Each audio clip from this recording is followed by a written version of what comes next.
আসসালামু আলাইকুম। বাংলাদেশ সেনাবাহিনীর জন্য একটি বড়সড় দুঃসংবাদ। ইতিপূর্বে আমি একটি ভিডিও তৈরি করেছিলাম যে জাতিসংঘ শান্তিরক্ষী মিশন থেকে সকল সেনা সদস্যকে প্রত্যাহার করা হবে এবং এটা ধাপে ধাপে করা হবে। তো সেইটারই একটা আলামত অলরেডি শুরু হয়ে গেছে এবং এটা শুরু হয়েছে বাংলাদেশ পুলিশকে দিয়ে। আপনারা জানেন যে 15 অক্টোবর তারিখে একটা নিউজ হয়েছে, সব চ্যানেলে নিউজ হয়েছে, শান্তিরক্ষা মিশন থেকে ফিরতেছে 180 পুলিশ। দেশের জন্য বড় ধাক্কা, অর্থাৎ জাতিসংঘ শান্তিরক্ষা মিশনে পুলিশ বাহিনীর সদস্যদেরকে, সকল পুলিশ সদস্যদেরকে ফেরত পাঠিয়ে দিয়েছে জাতিসংঘ। তো এই মিশনটা বিস্তারিত পড়ব। তারপরে আরো একটি খবর এসেছে, এটা লেটেস্ট নিউজ। জাতিসংঘ শান্তিরক্ষা মিশন থেকে আরো 1313 জন বাংলাদেশি ফিরতেছে, অর্থাৎ এখানে সেনাবাহিনীর সকল কন্টিনজেন্ট যারা মোতায়েন ছিল জাতিসংঘ শান্তিরক্ষা মিশনে তাদেরকে ফেরত আনা হচ্ছে এবং তাদের যে চাকরি সেটাও মূলত আর থাকতেছে না জাতিসংঘে, অর্থাৎ বাংলাদেশ সেনাবাহিনী জাতিসংঘের অধীনে যে শান্তিরক্ষী মিশনে চাকরি করত সেটাও কিন্তু বন্ধ হয়ে যাবে। তো যেটা হচ্ছে সেটা হচ্ছে যে জাতিসংঘ শান্তিরক্ষা মিশনে চলমান অর্থ সংকটের মোকাবেলার অংশ হিসাবে বাংলাদেশি শান্তিরক্ষীদের সংখ্যা কমানোর উদ্যোগ নিয়েছে জাতিসংঘ অধিদপ্তর, অর্থাৎ সদর দপ্তর। সিদ্ধান্ত অনুযায়ী আগামী 9 মাসের মধ্যে বিভিন্ন মিশন হতে সামরিক বাহিনীর মোট 1313 সদস্যকে প্রত্যাহার করা হবে, যারা সেনা, নৌ ও বিমান বাহিনী থেকে নানা দেশে নানা অঞ্চলে নিয়োজিত রয়েছে। তো আগামী 9 মাসের মধ্যে অনেকেই চাকরি হারাতে চলেছে বাংলাদেশ সেনাবাহিনী এবং সশস্ত্র বাহিনী থেকে। এর আগে শান্তিরক্ষা মিশনে বাংলাদেশ পুলিশের একমাত্র অবশিষ্ট কন্টিনজেন্ট কঙ্গো গণতান্ত্রিক প্রজাতন্ত্র থেকে প্রত্যাহারের নির্দেশ দেওয়া হয়। 180 সদস্যের এই কন্টিনজেন্টের মধ্যে 70 জন নারী পুলিশ কর্মরত ছিলেন, তারা আগামী নভেম্বরের মধ্যে দেশে ফিরে আসতেছে। মাত্র 2 মাস আগে এই কন্টিনজেন্ট অংশ নিয়েছিল জাতিসংঘের একমাত্র সার্ব নারী পুলিশ ইউনিট মোতায়েন করা হয়েছিল এবং তাদেরকেও ফেরত আনা হচ্ছে। এবং জাতিসংঘের শান্তিরক্ষা কার্যালয়, মিলিটারি অ্যাফেয়ার্স কার্যালয় ভারপ্রাপ্ত সামরিক উপদেষ্টা শেরিন পিয়ারেস পাঠানো এক চিঠিতে সামরিক সদস্য প্রত্যাহারের সিদ্ধান্ত জানানো হয়।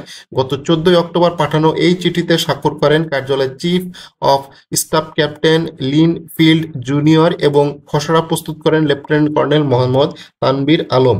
ওই কার্যালয়ে মিলিটারি পিস অপারেশন সাপোর্ট শাখার প্রধান হিসেবে তানভীর আলমকে দায়িত্ব পালন করেছেন।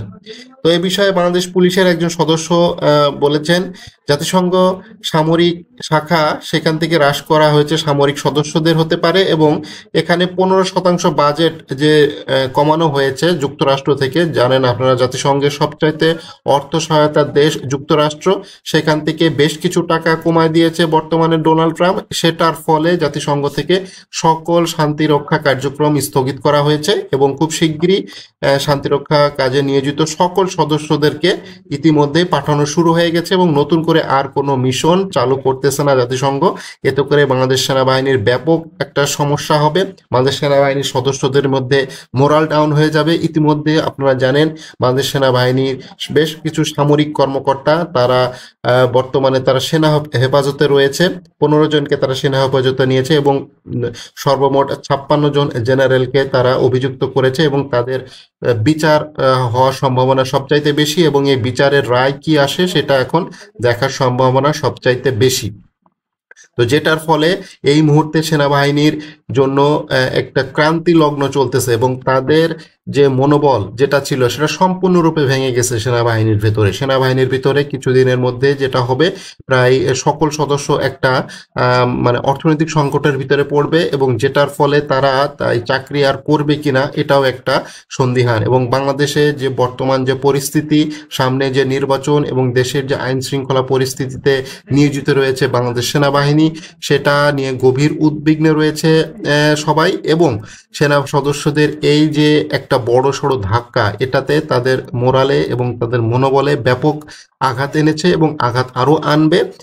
যেটা হচ্ছে সেটা বর্তমানে খুবই খারাপ একটা অবস্থা। সেনাবাহিনীতে কর্মরত সকল সদস্য, বিশেষ করে ডিজিএফআই, এএসইউ যারা আছে, এফআইউতে যারা আছে, তারা খুব মানে ভয় ভীতির ভিতরে আছে যে কখন কি হয়ে যায় না হয়ে যায়। সেনাবাহিনী খুবই একটা সংকটের ভিতরে রয়েছে। বিভিন্ন গ্রেপ্তারি আতঙ্ক তো আছেই, আর তার উপরে মরার উপরে খাড়ার ঘা হয়েছে। জাতিসংঘ শান্তিরক্ষা মিশন থেকে সকল সদস্য প্রত্যাহার হয়ে যাচ্ছে ধাপে ধাপে, এবং আর কোনো মিশন আপাতত আর হবে না। আদৌ আর কোনো মিশন কোনোদিন হবে কিনা এরও কোনো গ্যারান্টি নাই। অর্থাৎ সেনাবাহিনীর চাকুরির একটা মূল আকর্ষণ ছিল যে জাতিসংঘ শান্তিরক্ষী মিশন, সেই জাতিসংঘ শান্তিরক্ষী মিশন সম্পূর্ণভাবে বন্ধ হয়ে যাচ্ছে বাংলাদেশ সেনাবাহিনীর জন্য। শুধু বাংলাদেশ সেনাবাহিনী নয়, 3 বাহিনীর জন্য, বাংলাদেশ সেনা, নৌ বিমান বাহিনী এবং বাংলাদেশ পুলিশ বাহিনী, এই 4টা বাহিনী মূলত শান্তিরক্ষা কাজে নিয়োজিত ছিল, এবং এটা ধাপে ধাপে আস্তে আস্তে সবকিছু বন্ধ হয়ে যাবে। এবং বাংলাদেশ সেনাবাহিনী শুধুমাত্র 2টি মিশন বর্তমানে চালু থাকবে, তাও এটা ভবিষ্যতে চালু থাকবে কিনা এটাও একটা সন্দেহ। সেটা হচ্ছে কুয়েত মিশন এবং কাতার মিশন।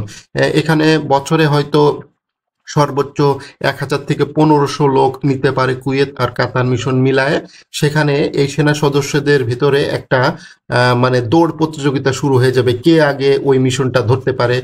তেলবাজি, যেটা সেনাবাহিনীর ভিতরে সবচাইতে বেশি হয়ে থাকে, সিনিয়র অফিসারদের তেলবাজি করা, তাদের পা চাটা, হ্যাঁ, তাদের সবকিছু কাজকর্ম করে দেওয়া। সৈনিকরা আসলে যে জিনিসটা সবচাইতে বেশি করে সেটা করে ওই মিশনটা কোনোভাবে হাসিল করার জন্য। তো এটা করে কি হবে, চাটুকারিতা বেড়ে যাবে সেনাবাহিনীর ভেতরে, এবং সেনাবাহিনী একটা বিশৃঙ্খলা বাহিনীতে পরিণত হবে ধীরে ধীরে, যদি এই জাতিসংঘ শান্তিরক্ষা মিশন পার্মানেন্টলি বন্ধ হয়ে যায়, যেটা সেনা সদস্যের জন্য খুবই হতাশাজনক। এবং গ্রেপ্তারি আতঙ্ক তো রয়েইছে। বিগত সরকারের সময় যে সকল অফিসার এবং সেনা সদস্য যারা আছে, অফিসার সহ সৈনিক যারা আছে, তারাও এই অপকর্মের সাথে লিপ্ত ছিল, তাদেরও বিচার হবে। তো সেটার একটা আতঙ্ক তো রয়েছে। এই আতঙ্কর ফলে যেটা হবে, সেনাবাহিনীর ভিতরে একটা বিশৃঙ্খলা সৃষ্টি হওয়ার সম্ভাবনা সবচাইতে বেশি। বাংলাদেশ পুলিশ তো অলরেডি ধ্বংস হয়ে গেছে, আপনারা এটা কম বেশি জানেন। 5 আগস্ট 2024 সালের পর থেকে বাংলাদেশ পুলিশের কোনো কার্যক্রম ঠিক নাই, সবকিছু একদম ছিন্ন বিচ্ছিন্ন হয়ে গেছে। তো বাংলাদেশ পুলিশ অলরেডি প্রতিষ্ঠান হিসেবে সেটা ধ্বংসই হয়ে গেছে। তো পুলিশের আর কোনো কিছু করার নাই, পুলিশ এখন সবকিছুই শেষ। যেটাও তারা শান্তিরক্ষী মিশন হিসাবে কয়েকটা সদস্য গিয়েছিল, তাদেরকেও এই যে 1-2 মাস সর্বোচ্চ ছিল তারা, এবং তারা অলরেডি সামনে মাসে প্রত্যাহার হয়ে যাচ্ছে।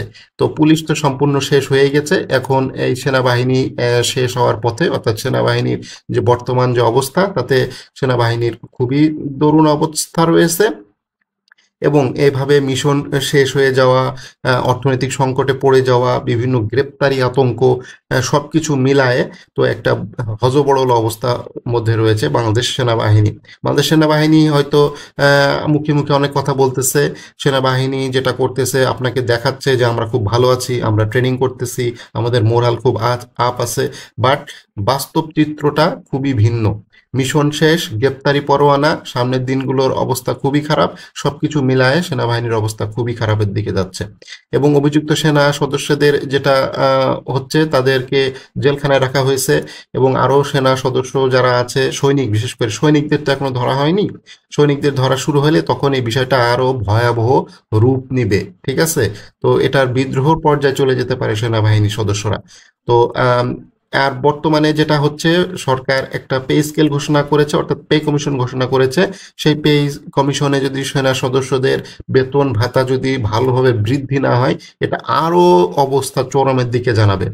অর্থাৎ মিশন শেষ, বেতন বাড়তেছে না, দেশের জনগণ সেনাবাহিনীকে ভালোভাবে নিচ্ছে না, মানে ব্যাপক একটা চাপে পড়বে বাংলাদেশ সেনাবাহিনী, যেটা বাংলাদেশ সেনাবাহিনীর জন্য খুবই গত 54 বছরের ইতিহাসে, অর্থাৎ স্বাধীনতার পরেও, অর্থাৎ বাংলাদেশ স্বাধীনতার সময়, অর্থাৎ যুদ্ধের সময়ও বাংলাদেশ সেনাবাহিনী এত খারাপ অবস্থায় ছিল না। বর্তমানে 2025 সালে এই বর্তমান সরকারের সময় বাংলাদেশ সেনাবাহিনীর অবস্থা একেবারে নিম্নতর অবস্থায় চলে গেছে, যেটা সেনাবাহিনীর জন্য খুবই লজ্জাস্কর একটা ব্যাপার। মিশন শেষ, গ্রেপ্তারি পরোয়ানা, টাকা পয়সা কিচ্ছু নাই, সেনাবাহিনীর অবস্থা খুবই দিন দিন খারাপ হয়ে যাবে। তো যাই হোক, সেনাবাহিনীর শান্তিরক্ষা মিশন খুব শিগগিরই বন্ধ হয়ে যাচ্ছে। এটা সেনা সদস্যের জন্য খুবই দুঃখ এবং হতাশাজনক। তারা বিভিন্ন গ্রাম অঞ্চল থেকে আসলে এই সৈনিকরা চাকরি করে এবং অনেক কষ্ট করে সেনাবাহিনীতে। তো সেটার ফলে তারা তাদের যে কষ্টের যে অর্জিত ফল, সেটা যদি তারা না পেয়ে থাকে, তো এটা একটা খুবই হতাশাজনক অবস্থায় চলে যাবে বাংলাদেশ সেনাবাহিনীর জন্য।